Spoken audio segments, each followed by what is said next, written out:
I'm hobbling up to the stage. Welcome to the Ground Zero Lounge.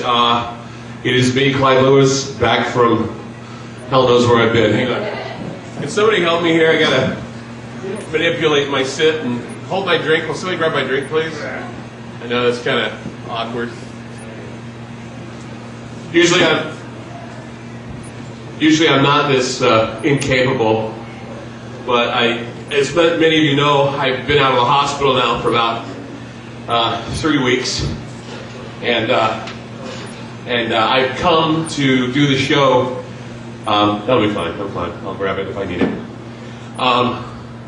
Came to do the show tonight. Last week I realized I only did the show for 55 minutes, so we're going to shoot for an hour tonight. And if you hear the Ground Zero Lounge, first of all, I want to know, is anyone out there? I want to hear you. Is anyone out there tonight for the Ground Zero Lounge? Let's hear applause here. Could we hear a little applause? We're live on the internet. We're out of ideocast.com. We're also heard on some other networks out there as well. We're heard on the OmniSoundRadio1.net and a few other places on the internet. Tonight we are being videotaped by Bill. Give Bill a hand for videotaping it tonight. Very good. In fact, you want to check out the new Ms. V, who was on this stage. She just recently put out a new video on Google. I was watching today. It was an amazing video, and you may want to check that out. It gives some information on what's going on the other side of the pond, if you will. The other side of the ocean over there in Great Britain. So, if I sound winded tonight, it's because I'm dealing with a little bit of pain. Not a whole hell of a lot. Last week I was in a lot of pain. Today I'm in very little, but it's still enough to make me kind of feel a little weirded out of it. So don't worry about me. I'm just kind of getting situated and kind of feeling comfortable here on this stool. Many of you that are new to the lounge probably don't know, I recently underwent surgery for cancer. They went in and they took out a part of my kidney, and I seem to be doing fine. I visit the doctors tomorrow. They're going to give me the full analysis of what happened from what I understand. Two of the tumors that they removed, one was a tumor that was pretty much self-contained, the other one was about ready to actually metastasize, and they got it the right amount of time.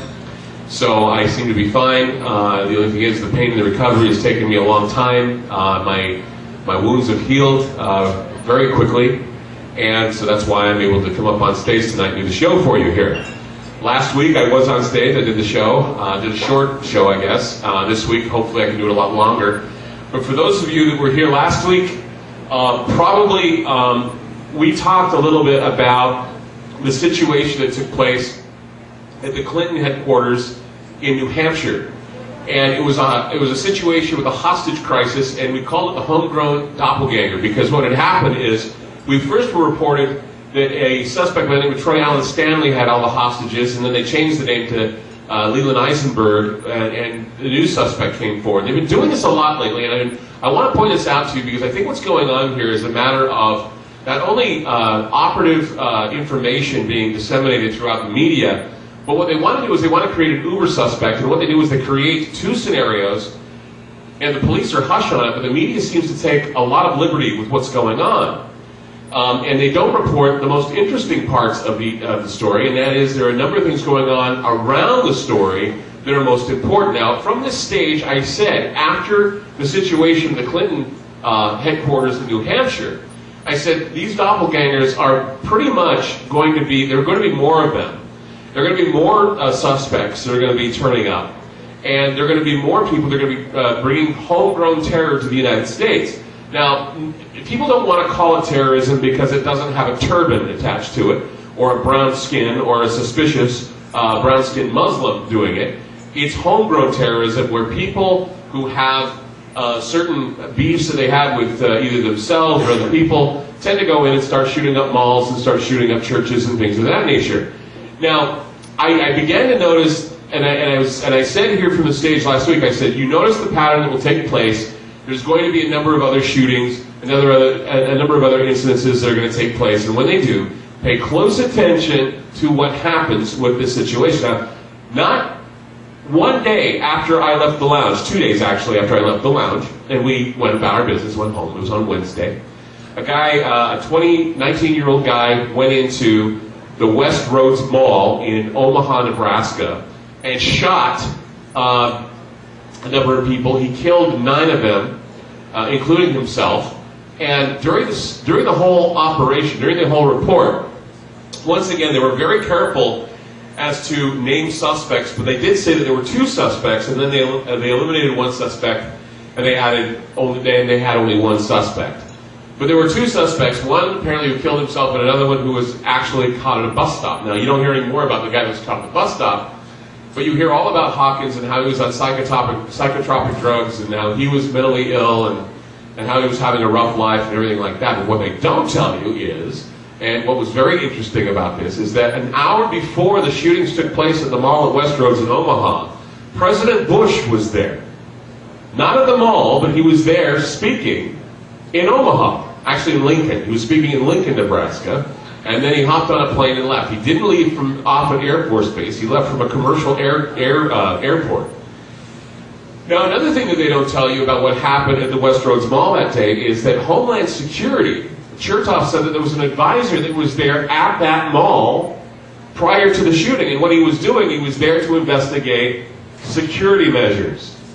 How coincidental is this, that there was an advisor from Homeland Security there before this kid walked in with his gun, where we don't know where he got his AK-47, but he managed to get it.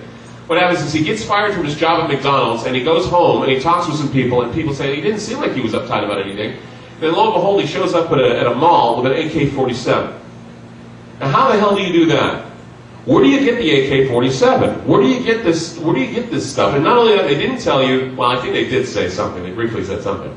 That a week before the West Roads Mall incident, they actually found a hand grenade with a pin in it in the bushes at the West Roads Mall in Omaha. So that mall was already in the crosshairs for something. 2 suspects, a grenade, a president that was there, and a Homeland Security advisor that was inspecting the place before it happened. Now, circumstances tell me that something weird is happening with this situation. And I had alluded to it. I'm going to allude to it again because now I'm on camera and a lot more people are going to hear this and see this. But what I alluded to was that it seems to me, and I've been watching the news carefully because I have no other choice because I'm laid up in bed and I have a chance to watch the news while I'm convalescing right now. And the only time I've gotten out is to come here to the lounge, so this is me getting out for a night to talk to you. What I've been noticing is that Jane Harmon, who was a Democrat from California, has always been on TV commenting about these situations. From the shooting in Omaha to the latest shootings that happened in Colorado. And Jane Harmon, for those of you that don't know, and I brought this up last week, Jane Harmon was the person who proposed something called H.R. 1955. H.R. 1955 is the bill that is called the Radical Violent Homegrown Terrorism Bill. It is now S. 1959. It's now in the Senate. And when it was in the House, it was voted for 404 to 6, I believe. 404 to 6. And they were in favor of it. And a lot of people, Democrats and Republicans both, were for this. And what it is, it's actually a thought crime bill. Anyone who is philosophically plotting, if you will, against the government, anyone that they term an enemy of the state, they can go after and they can actually try for pre-crime or thought crime or what have you. Now this is Orwellian as hell and it's scary as hell, and I can't believe that while we were having this situation going on, and what we were doing is we were basically running around screaming here on this stage as well about Operation Top Off. We had the fires going on in California. We had this whole world falling apart around us that we could not pay attention when this secretly got stuck under the radar, and we didn't say anything about it. We didn't know our representatives were going to talk about it or vote on it, or we didn't know it was being proposed. And now we have it going to the Senate, and what better time to get people to think about homegrown terrorism or people who commit acts of violence and terror than to go in and basically have these things happen. Now, it's coincidental, I know, but why is it that we have a president who was there, we have Homeland Security just conveniently in the same mall where the shootings took place, and now we have, and here's another situation of the doppelganger incident. We have a situation where There were two suspects at first, two suspects. In the Colorado shootings, one was a missionary training center for the evangelical church, and the other was an evangelical church that was 70 miles away. They finally said it was the same suspect. But see, what's the point in bringing up the two suspects? It's because they want to create an uber suspect that's more frightening than the one lone gunman or the lone nut. They want to now say, hey, it's a menace. There's a group of people organizing against churches, people organizing against you, the shopper, who's going in to basically pay for and put money into the system for Christmas. Beware, stay at home, don't do a damn thing. I mean, and then when they say, well, you've seen all these incidents, people, where these horrible things have took place, you know, I'm beginning to think that, you know, you start to see a pattern. If you go to my IdeoCast article, it's called the Eisenberg Principle of Uncertainty. If you read the article and you see all the links I have, you'll begin to notice a pattern. And it all began back when I was talking about the shooting that took place in Utah, where a guy who was from Sarajevo went in and shot up a mall as well. And after he had shot up the mall and was killed by the police, his father came forward and said, I don't believe my son did this on his own. I believe my son was taken into a group of people, they all go to meetings together, and they basically programmed and trained my son to become a killer. And what he alluded to was the fact that he and a bunch of his friends would get together and they would go and they would play like these video games, and there were these special video games that were being given to them by people. They didn't know who they were having these meetings, and then what would happen is they'd give them real guns, and then they would program and say, oh, by the way, this is your game, go in and shoot. Now, I don't know if this is the case with the Hawkins person, but I know this is going on. Because I talked to people before who have notified me that some of these programs are going on, and that the hyper-reality is just overwhelming. And that not only are they're bringing certain people in, loners and other people to come in, and they basically program them to do these things, and then they actually activate them with songs, or they activate them with movies, or they activate them with something. And we talked about activated sleepers before. Now, I don't know if any of these characters that we've seen in the news recently are activated sleepers, but they certainly seem to follow the pattern. They certainly seem to follow the circumstantial evidence that happens to, you know, we had two suspects in the case of the Clinton situation. Two names were given out at first, all of the same types of MO, all of the same types of attitudes, mentally ill, disgruntled. One guy even said that the one guy was a conspiracy theorist when he wasn't a conspiracy theorist. It all got out, you know, some crazy quack conspiracy theorist wanted to go in and shoot stuff. And then, of course, we have the situation with Mr. Hawkins, who was just a guy who was down on his luck, lost his job at McDonald's, and decided to go shooting people.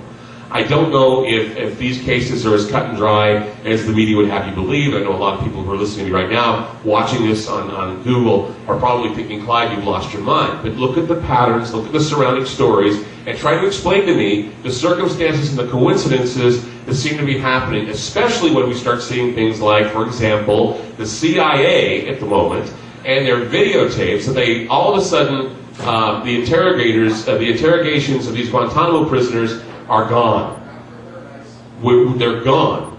And no one knows why they're gone. They just disappeared. The White House claims, we didn't know about this, we didn't know anything about the tapes. And then another story comes out that we're not paying attention to, with people like Nancy Pelosi and others, Democrats rather, they were aware of the waterboarding that was going on at these interrogation areas, and they looked away and did absolutely nothing.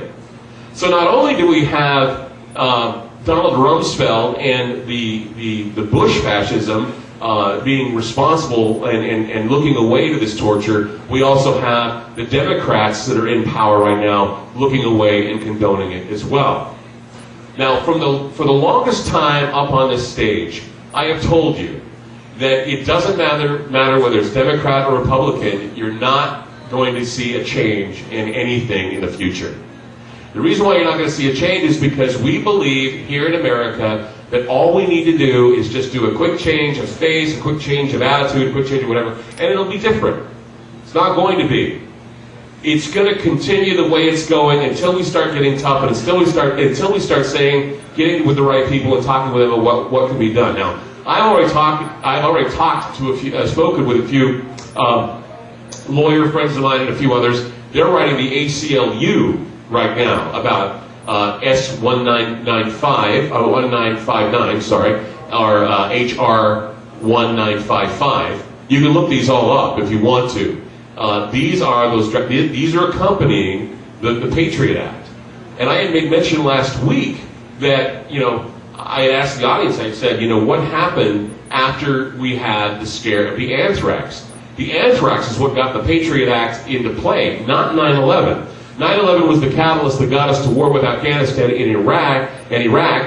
The anthrax that was sent around got us to get the Patriot Act moved quickly through, because people were afraid that there were terrorists among us, or terrorists within the United States. And now they're also looking at homegrown terrorism as a possibility if, and I think this is why they're doing this, if we decide to change the government, no matter if it's a Republican to Democrat change, or a Republican to Republican change, or not even a Republican to Democrat, maybe a Republican to perhaps monarchy, or Republican to empire, or whatever you want to call it, things are going to change in 2008.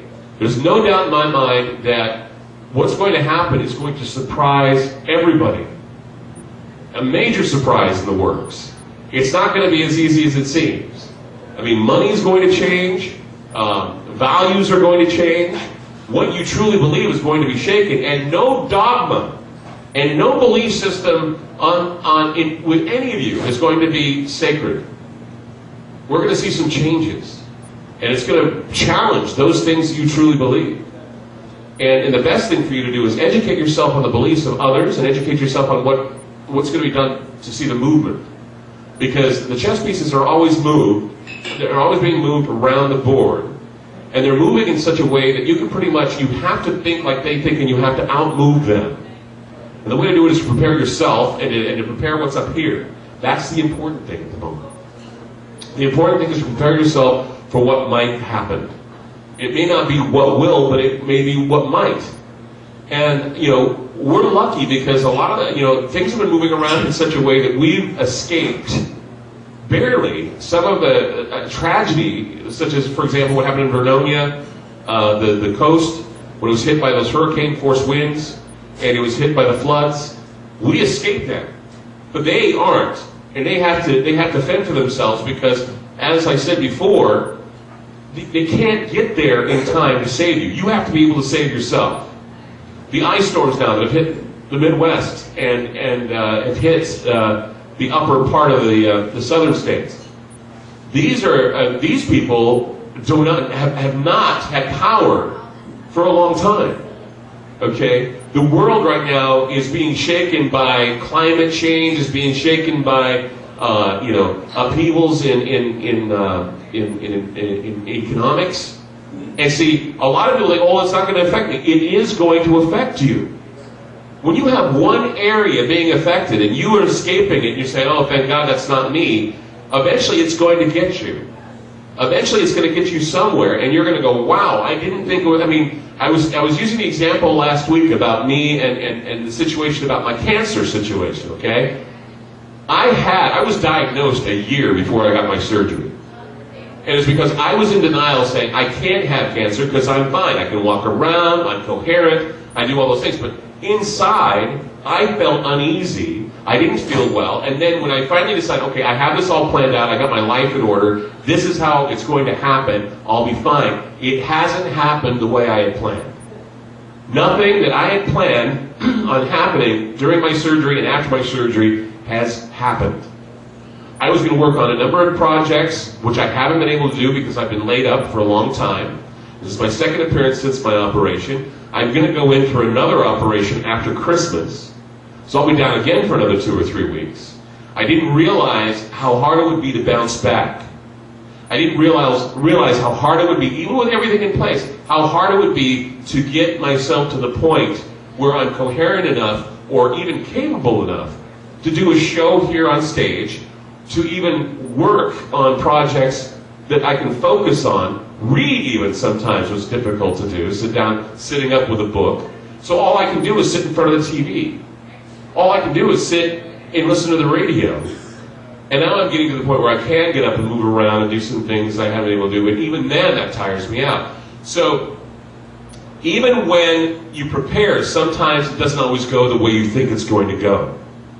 And so the only thing I can convey to you is that yes, we see many people see, news people, I see it, and I'm sure many of you see it, a lot of interesting things on the horizon. We can't put our finger on it, but we do know that laws are going to be passed that aren't going to benefit you, but they're going to benefit the government. And you may not feel them. You may not even know they exist. You may not even know what's being passed and what's being done, because you don't always have the time to watch the news or read what's being put on the dockets. You don't know, so you come to the Ground Zero Lounge, and hopefully I'm going to give you that information, and hopefully I'm going to give you the right kind of information so I don't steer you in the wrong direction. See, even I now am wondering where I'm being taken to, where I'm being lured. So now I'm focusing primarily on what my heart tells me I have to tell you. And I know there are a lot of pressures where I have to talk about certain things, I have to prepare these certain things, and people will yawn and say, well, that's not important to me. It is important to you. It's all based on relevancy, not belief anymore. You need to understand that it's not about your belief system. It's about the belief systems of those who are in power over you at the moment. And what's important is the relevance of the topic at hand. And whether or not the relevance applies. And you need to ascertain the relevance rather than believe. I'm not up here for you to believe what I say. I'm not on the internet to say, oh, believe in all this hokum. I'm not here to tell you that everything that's being said, everything that I report is going to be factual. I'm telling you that based on what I've gathered, information that I've gathered, and no matter how crazy it sounds, I believe it's relevant to be talking about it. Okay? We need to pay attention to relevance rather than our own pet projects. Our own pet, we got to think outside of our own little, pet agendas. Because if you talk about the same things over and over again, I mean, and I tried to point this out with 9/11 Truth Movement and all these other people that would come in, and they wanted to talk about these things and say, 9/11 Truth, okay, yes, 9/11 Truth, congratulations. You convinced 84% of the United States that 9/11 was an inside job. Good for you. 84% of the country now believes it's an inside job. So, what about that other small group of people that don't think it was an inside job? What are we going to do about them? Nothing. Let them believe what they want to believe. You've already got what you've got. Now, take it to the next level or get the hell out of the game now. Because we can't afford to sit and dwell on bullshit. We can't afford to sit and dwell on past things and keep on pushing and pushing and pushing. I mean, the other day, I just, once again, I've been on the internet a lot, and once again, another wonderful, so-called, brilliant footage of something that proves that the two towers were brought down intentionally. We get it, okay? We figured it out. 84% of us are convinced now. So what are you going to do about it? Are you going to keep pointing all these little things out, or are you going to do something about it? Are you going to organize a committee? Are you going to organize a group of lawyers who are going to try and sue the government? Or are you just going to continue to sit there and waddle away in all this pity victim bullshit? Are you going to do something about the CIA, who basically interrogated people at Guantanamo, tortured them, and then the interrogation methods and torture will never be seen again because the videos have basically gone away, they disappeared. But no, we have to sit and focus on those videos that disappeared with the plane going into the Pentagon or the plane that didn't go into the Pentagon. How stupid is it beginning to get?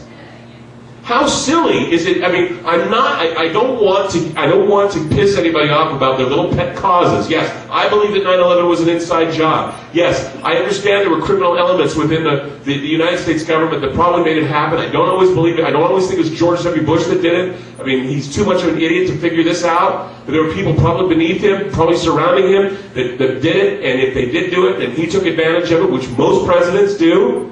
But Hillary Clinton took advantage of the situation with her hostage crisis going on in New Hampshire, gave it a reason to talk about her new medical plans and what she wants to do with the medical health plan in the United States. I mean, these are all things that people take advantage of. It doesn't make it a conspiracy. It just makes it kind of sickening. It makes it kind of eerie and creepy and kind of ghoulish, right? We kind of kick the corpses around for loose change. It happens all the time. But see, what we need to do is we need to eliminate this secrecy and this distraction. And hopefully, many of you take some time, at least an hour out of your day, to pay attention to things that are surrounding the main stories. People say, I don't watch the news anymore. You should. You should watch the news. It's not going to kill you to watch. I mean, don't watch the local news, because it's all fluff and crap. But I suggest you do watch the news, and you make decisions on the news stories as to whether or not they're bullshit or truth. And maybe run some checks too. Jeff, you want to say something? Yeah. I mean, I've seen people walk with the mic and walk away. You guys can come to the microphone any time. I'll stop. But I can't see. There's no light. So go ahead. Watch the News Hour on PBS. It's more conservative, but has no commercials. You get a lot of business news, and the news that business people pay attention to, that's where you get a lot of the really good information. So Wall Street Journal, lots of good information, maybe too much, but Right. It's worth paying attention to. Right. You should do that. It's very good. And then, Look at news. For the more radical news, there's Democracy Now!, Free Speech Radio News, KBOO. Right. And also, when you're online, when you see a story, see what the other countries are saying. Go to BBC. Go to New Zealand, for crying out loud. In Australia, they're very they'll tell you exactly what's going on. Go ahead. The international. Is this on? Yeah, it's on. Go ahead. Oh, Maybe you knocked it out. Stevie, is that work? Go to the next one, I guess. I don't know what's going on. The other microphone, I guess it kind of has a short in it or something. Go ahead, Bob. well, there's also the one I watch a lot also is Keith Olbermann on MSNBC, especially the first half hour of it. It's usually it's just very good, incisive commentary about what Bush is actually doing. You said a few things. First off, I agree with you. There seems to be a pattern behind all this stuff, and whether it's deliberate or not, they will use the pattern to their advantage to scare the populace. You know, and there were a few. First of all, the hate bill. You know, it was connected to the military appropriations bill, and they have now separated it from that. Well, so there's a better chance of it being defeated now because of that. But this bill will not be defeated. This bill I'm talking about will not be. I believe it will go through. Personally, from what I've read, I think it will be defeated until Hillary gets in office, and then it'll be a slam dunk. Joe Lieberman has it in his hands. I don't believe it. Well, we'll see. And I'll tell you, because it matters not whether it's approved now or 6 months from now. Right. You know. But the group that put it together, you said Military Appropriations Committee. I was reading that the RAND Corporation is behind this. Oh yeah, definitely. And they're, of course, they are the what do they call they are the objective viewpoint group that it's R&D, the RAND Corporation. They basically investigate certain things and they implement certain things, and then in fact they're part of the military-industrial complex. They're also the group that brought us. They're also the group that brought us the Brookings Institute, telling us that revealing to the world that UFOs and aliens exist would basically throw the world in chaos, and so that's why they don't do it here in the United States. Well, people don't realize similar bills to this have already been passed all over Europe and in Canada. And in fact, I was reading the other day that in Canada, some woman put a couple of Bible verses on her website, and she was then, someone filed a complaint, and she was forced to pay $3,000 fine for putting these Bible verses. I assume they had something to do with homosexuality, which is why she was fined. You know, but that's why we call it the thought crimes bill, because eventually it's going to get to the point where, you know, you just can't say anything that might offend someone. Well, who decides? That's the whole point. Who's going to decide the offense? And that's another thing. Is that there was something I saw in the Drudge Report the other day. I guess some students at a university at a Halloween party dressed up as Virginia Tech victims, and they all came dressed as Virginia Tech victims. And I looked at the commentary that was going on with that, and saying, "Oh, these guys should be hung up and shot and blah blah blah blah blah blah blah," and everything. And I'm thinking to myself, you know, when did we stop realizing that you know, some people, in order to, I guess, get their feelings out, or at least to you know, kind of feel better, they kind of make light of things later after it's been a while. You know, they make jokes. Like, how many people have ever told a dead baby joke or a space shuttle joke? Sure, they're in poor taste, but hey, people do it. And people from their homes, I see it, and online, they tend to get this holier-than-thou attitude. When someone says the N-word, or they do something that's a faux pas, or if they knock 3 times on the bathroom tile floor, everyone becomes holier than thou and says, well, I'd never do that. I wouldn't do that. I wouldn't go solicit sex in the bathroom. I wouldn't do that. And I'm not saying that I would, and I'm not saying any of you would go solicit sex in the bathroom, but you know what? When did we get so fucking full of ourselves that we have to be judge and jury for people who are being human beings? We gotta stop it. We gotta lighten up. We gotta open our hearts and our minds.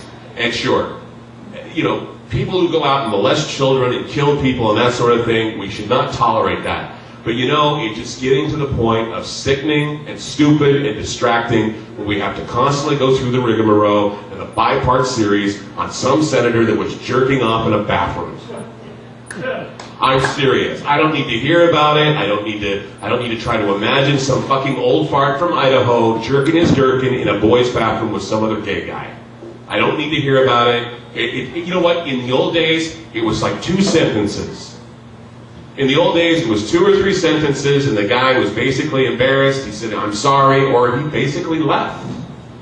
But now, no, it's the 3-part series. It's the, what did Britney Spears have to do today? It's, and they try to connect these dots of these stupid dots to these other people.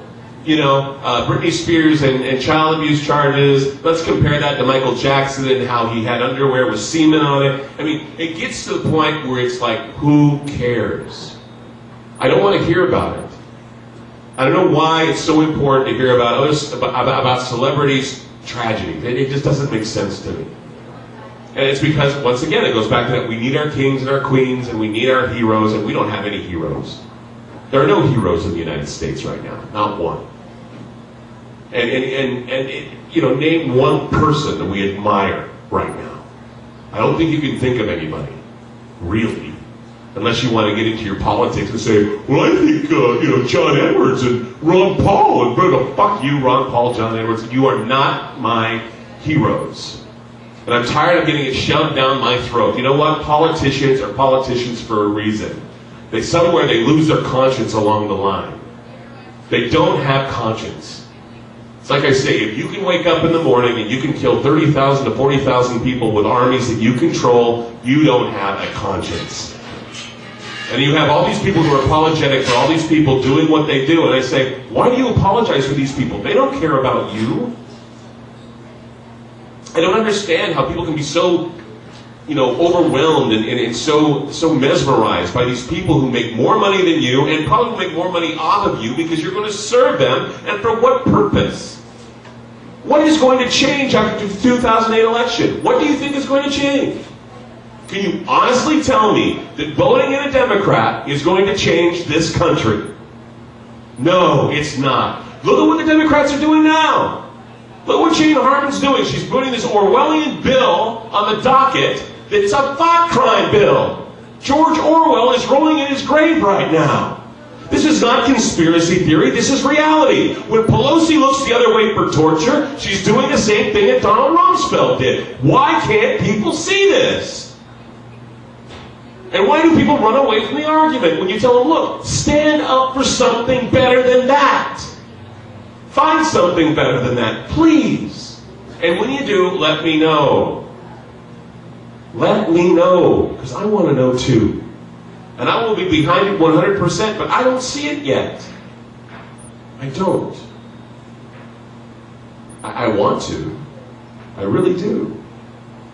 But as I have said before, the lesser of 2 evils is evil. Still evil. Just plain evil. And evil continues because we allow it to. Now, no one is expecting you to pick up a gun and start shooting up a mall. No one's expecting you to put grenades in bushes at the malls. No one's expecting you to do something horrible. What they're expecting you to do is to think inside of yourself for a moment. Ask yourself if you're truly happy. And if you're not, do something to make yourself happy. Or do something that makes you feel warm and happy inside. Do something good. And you know what? It does seem to permeate. You are responsible for doing something good every day. If you do something good every day, and you feel good about yourself when you go home every night, you're doing your part. And I'm not asking you to be mamby-pamby and Pollyanna. All I'm saying is that do something that's going to make you feel good. Speak for something that is for the good of others and yourself. Demand accountability. And look at the relevance of what's going on around you instead of being in denial. Because if you're in denial, you're going to wind up, you may not be that lucky if you remain in denial. I was lucky. I remained in denial for 1 year and I almost got close to, and I still have to go in for my observations tomorrow. I still have to find out if this is really working. I mean, even though I'm here in front of you, I got to find out if it's really working or if I'm just basically borrowing time.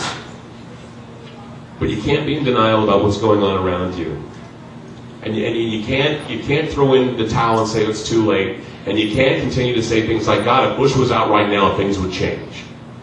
All these impeached Bush bozos, I'd like to walk right up to them and say, what the hell do you think that's going to accomplish? Give me an outline and let me know so that when you have your little impeach Bush sticker on your car, I can smile and say, yep, that's doing some good. It's all I can do, Clyde. No, it's not. It's not all you can do. Holding a poster is not all you can do. I've got lawyer friends right now that are writing the ACLU and saying, what's going on with this? Why weren't we notified about it? I talked with 2 lawyers this week. Now, I know I have access to that because of where I am and what I do. Now, you may have resources that you don't even know about. You may have flyers. I see Crystal handing out stickers all night tonight when she was here. And she's persistent. People are going to be like, what are you doing? But still, she's persistent, she's doing this. She's showing the movies before I come out here. Give a hand to Crystal for what she's doing.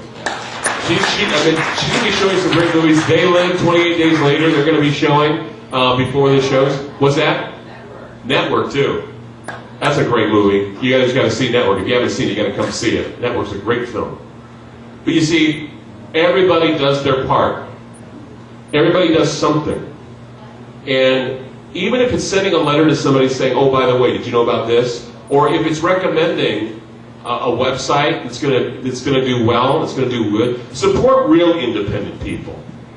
People who are struggling to get the word out because, it just seems to me that the same people say the same thing over and over again, even within the groups that you think are the best informers.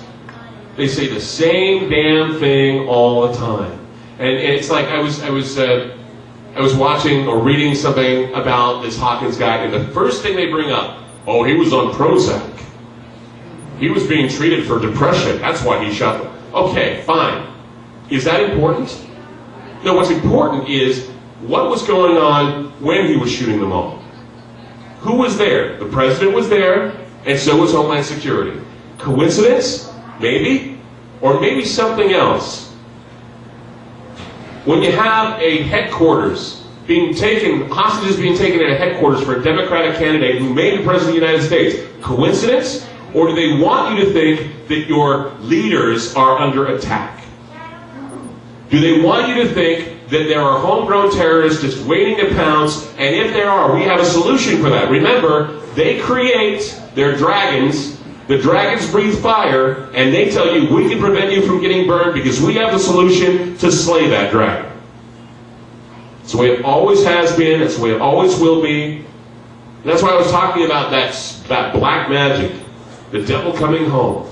We create our own devils. We build our own beasts. And there's an idiot out there waiting to believe that there's some genetic code for serial killer, some genetic code for mall shooter, some genetic code for terrorist, and there isn't. We raise these people. We create these people. We train them at the School of the Americas. We train them to be sleepers. We take them into certain groups and say, here, play your games, figure out how to do it, go out and shoot. We tell them to leave behind their little words like Ismail Axe and piggies and whatever else they want to leave behind. Take a look at the history of these things. From Charles Manson on down, programmed stooges have been placed in order to create chaos and throw fear into the hearts of the people so that they pass draconian laws to protect who? Not you, the government. Hey, Clyde, I think this will tie into what you're talking about. I've been hearing lately that the government has formed a committee to look into the Second Amendment and who actually has the right to bear arms, and they are looking more towards more of groups have more of the right than individuals. So it could tie into all this, get the guns away from the individuals so that we can then have more power over the individuals. Everybody with the MTV mentality will tell you, the First Amendment, always, the First Amendment is being damaged and encroached upon. What about your Second Amendment rights? What about your Fourth Amendment rights, where no one has the right to search and seize any of your property without due process and without cause? No one pays attention to the Fourth Amendment. Nobody pays attention to the Second Amendment, only people with the NRA. But the First Amendment is the first thing people go after because they feel like their freedom of expression is being taken away, and they got to read beyond that First Amendment so they know what's really going on. Right. And also to bring a point about how the Democrats and the Republicans are a lot alike, when we elected the Democratic Congress in 2006, one of the first words out of Nancy Pelosi's mouth was, impeachment is off the table. Oh, yeah. The very reason that we elected the Democrats for it in the first place. The impeachment is off the table because they were worried about a backlash. See, remember that. Remember that. I'm glad you brought that up. We are afraid of a backlash. What is to say that Jane Harman proposing this H.R. 1955 and S. 1959, what if this is to prepare or to protect them from any backlash that may happen if we see a Democratic presidency? And I remember it was Barbecue Bob that came up here and said, wouldn't it be funny if the tables were turned and the Democrats were in this close heat and they won the election and the lawyers of the Republicans decided to sue, and then we were in this situation, but it's a different direction. And remember, when the situation went down with Al Gore and President Bush, there was actually something that I don't know if many people are aware of. More guns and ammo were bought during that time period, and they actually monitored it. Guns and ammo were bought, and people actually thought there was going to be a revolution going on because there was going to be a fight for a leader. People will take up arms to make sure that George W. Bush becomes president of the United States. Right. How screwed up is that? Yeah. We're fighting for one leader and another one. We're fighting for the same demon. It doesn't make sense. Right. And this latest bill reminds me of the movie Minority Report. Right. Where the cop, comes in and realizes that, he's had a thought that he might become a criminal, so they have to start arresting the cops now. Right. So. Well, you'll be, if this passes, you'll be seeing a lot of people being arrested for even mentioning the possibility, and they are kind of now. So it's kind of it's going to, when it becomes law, it's going to be a fascinating thing to watch happen. Go ahead. Clyde, you and obviously, maybe not tonight, but integrate movies with a lot of what you say. And I was just curious, because I haven't talked to you about this, but there's a new movie coming out with Will Smith, I Am Legend, which comes out in a few days. Now, Omega Man. Do you think that is a movie that's put out just because it's possibly a good movie, or is it because they want Americans to see this film right now? Well, can it exist on its own time frame, or does it have to be watched in 2007? Well, what do you think? Well, if you look at theory behind one of the things they came out with, and I remember when 9/11 happened, they actually did a write-up, I believe, in TV Guide, where they were saying that when 9/11 happened, we all thought it was a movie. Many people thought, this was just like something I saw in a movie. And they pointed out Independence Day, where a wall of fire was all the way through New York and the buildings were coming down. They pointed out The Lone Gunman, which was a TV show, was a spin-off of the X-Files, were playing almost into the World Trade Center. They pointed out a number of other exercises where many times we've seen New York destroyed. And you constantly are seeing, Planet of the Apes is another example where you blew it up, and then, it's happening again in this. And this is actually kind of a remake of Omega Man. But you're seeing again, the big city being destroyed, but now we're adding biological threats, we're adding, we're actually diseases, we're actually adding all these other things too, because no more is science fiction heroes fighting good versus evil. It's now one man or a group of people fighting against the elements, fighting against diseases, fighting against Armageddonists, fighting against the idea of a zombie takeover. In fact, World War Z and books like that. In fact, I'm starting to read World War Z, and if you want to read a good book, read that. The possibility of a zombie threat, which sounds almost fantastic and unbelievable, But when you take a look at crack addicts, when you take a look at people who may be diseased with H5N1, Ebola, or whatever, you start seeing these people in public and they're walking around twitching and shaking and puking and bleeding, and you're thinking to yourself, it's no different than watching a bad zombie film. And we're going to show 28 Days Later. You're seeing this happening. You're seeing these movies constantly generating this idea, this thought in your head. I remember it was Kenneth Anger, who did the movie Lucifer Rising, who said that he believed that movies movies are kind of like a causal engine. They flicker these images all the time, even when people aren't around. They flicker these images into theaters. They flicker that thought form out into the ether, and many people, like in Plato's cave, are chained. I mean, metaphorically chained to their chairs, watching these shadows being flickered onto the screen, and they can't do anything about it. But they experience them later on and say, "Oh, I've been through this before. Didn't I see this in this movie? Didn't I see this in that movie?" And it makes you wonder if they do call in the consultants and say, "Oh, we've seen this before." I remember the movie with. It was the movie with it was Under Siege, or not Under Siege, The Siege, where New York was attacked by terrorists, and they actually round up all the Muslims and they put them in a huge stadium and had them fend for themselves. It was almost reminiscent of both 9/11 and Katrina in a way.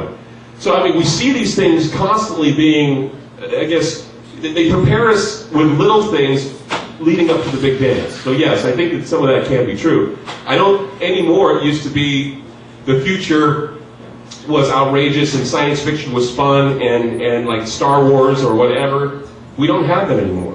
Science fiction is now bleak. Science fiction is almost believable in a sense. You have movies like, well, V for Vendetta, which is kind of like not really a science fiction, but it's kind of a political fiction that's turning into reality. 1984, which is a screaming satire, for crying out loud, not a guidebook, people in Washington. 1984 was a satire, not a guidebook, okay? The Bible, there's another floor plan that you seem to think that is something you have to follow, but in reality you don't. It's something that we use to better our lives, not the book of Revelation used as a floor plan for your destructive behaviors. So please, close the Bible at Revelation so you don't get any screwy ideas in your head. Okay, Bush and other people? Thank you. Anything else?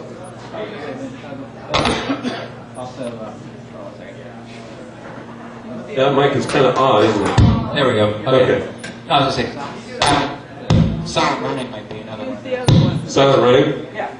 Yeah, Silent Running is an interesting film because it talks about our ecology and how, it could be destroyed, and then they send it off to another planet and destroy it. But I think the point is with I Am Legend is that the cry to get it to the box office to get enough people to see it, so it becomes a news event.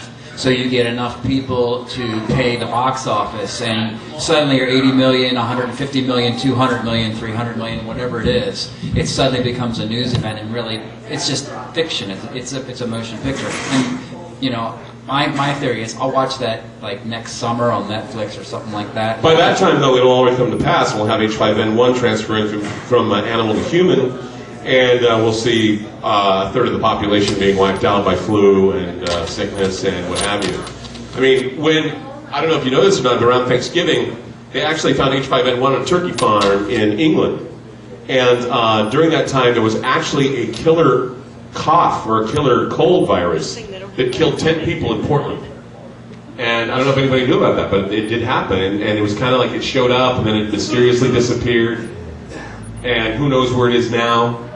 But you look at the Midwest and you see what's going on there. You're seeing people having to prepare to face the elements. And as I said before, preparedness always helps out. You're not going to get a police car, a fire truck, or an ambulance at your house during a disaster. It's just not going to happen. They're going to go in the place where the event took place, and they're going to go to those people first to check for survivors, and then they move out from ground zero to points unknown to help the people and to find survivors. So you need to survive for yourself. That means having the right kind of drugs on hand, foods on hand, a place to stay, and hopefully you're not getting taken out by floods or earthquakes or whatever. Well, it's great that science fiction can be serious and play these roles and be parables for our own lives. But it's also fun, the fact that they are just entertainment and fun and kind of stupid, like Galaxina. Well, yeah. But see, science fiction used to be fun and stupid like that. I mean, look at Barbarella. Look at all those shows.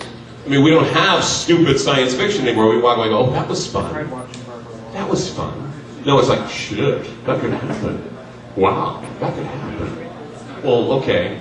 Thank you for giving us the obvious. Now, can we get our future back where we have hope and happiness and perhaps a hero with a shining hot babe with big boobs to take home and say, yay, it's the end and fun? No, it doesn't happen. And thank God Indiana Jones is coming out next year.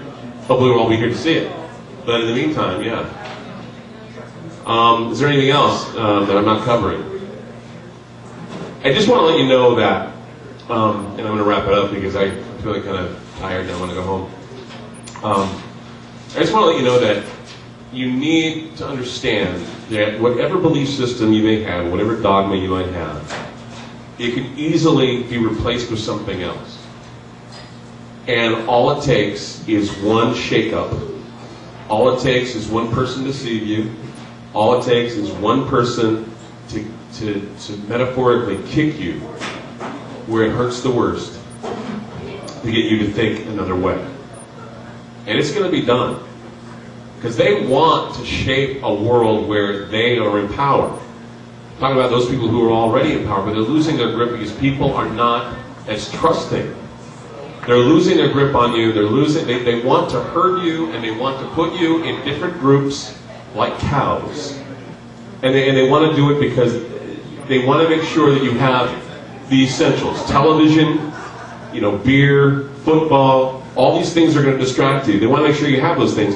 But the minute it starts cutting into your football time, the minute it starts cutting into your leisure time, it starts cutting into whatever, and your family starts starving, and you can't drive your car, and you can't go on the trip, that's when it's really, really going to matter, and people are going to start paying attention. When they can't spend their credit card and max it out anymore, that's when people are going to start paying attention.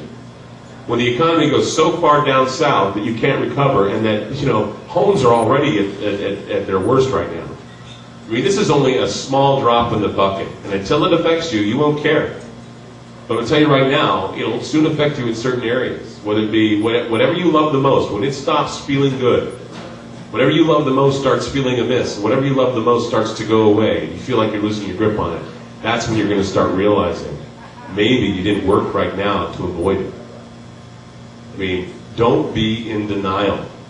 And don't think that just because I'm talking about it, it's some conspiracy theory that you can just put off and say, oh, well, he said that, but I don't know if it's really going to happen. I don't know if I believe Clyde. I don't give a shit if you believe me or you don't believe me. It's about the relevance of what I'm talking about. And if you think for 1 minute I'm here for belief, and I'm here to gather members together to follow me to some great and wonderful cause I'm going to change the world, you might as well not come. Because that's not what I'm here to do. I'm here to inform, I'm here to blow the trumpet, sound the alarm, and to get you thinking about things you wouldn't normally think about. That's my purpose here at Ground Zero. And I hope each and every one of you take on that responsibility and tell all your friends and say, hey, I heard about this, what do you think? Tell me if there's any merit to this. Tell me if you think it's relevant. Tell me if you think it's going to affect you or your family. Tell me if I'm wrong. Tell me if I'm crazy. There are a lot of crazier things in this world that are going on that no one questions, which I find interesting. You take one guy, or you take a group of people who are at a bar talking about these things, and immediately they're criticized because they decide they want to hear it and take action. There's nothing wrong in preparing, there's nothing wrong with spreading ideas, and there's nothing wrong with doing good things in order to bring about a future that those sons of bitches have taken away from us. We want it back, we'll take it back, and we will do it with knowledge, understanding, and relevance to the cause of what is important, and that is everyone living in unity and everyone who lives in happiness. I hope that's on everybody's mind and not some agenda. I hope that we all think that what we're planning on doing for the future is to have a happy ending instead of some dark utopia that somebody else wants you to believe in. I'm Clyde Lewis. This is Ground Zero Lounge. We'll see you next week. Thank you for coming out.